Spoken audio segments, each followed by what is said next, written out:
وعلیکم السلام ورحمۃ اللہ وبرکاتہ۔ محترم بھائی کہتے ہیں کہ سوال ہے کہ ایک عورت نے اپنے شوہر کے انتقال کے بعد دوران عدت ہی کسی مجبوری کے تحت جو ہے آگے نکاح کر لیا ہے، تو اب کیا حکم ہے؟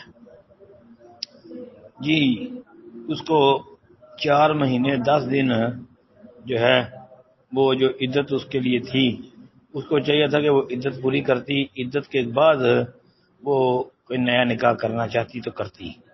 اب اس نے عدت کے اندر اندر نکاح کر لیا ہے، یہ تو اس نے سمجھو کہ شریعت کی مخالفت کی ہے۔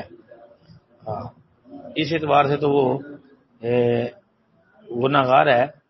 باقی اب وہ یہ نکاح اس نے کر لیا ہے کہ اب اس کا کیا کرے، اس کا کیا کرنا ہے، تو اس کے لیے آپ کسی بڑے مجتہد مفتی صاحب سے رابطہ کر لیں بھائی۔ میں اس بارے میں فی الوقت کچھ بھی نہیں کہہ سکتا۔ السلام علیکم ورحمۃ اللہ۔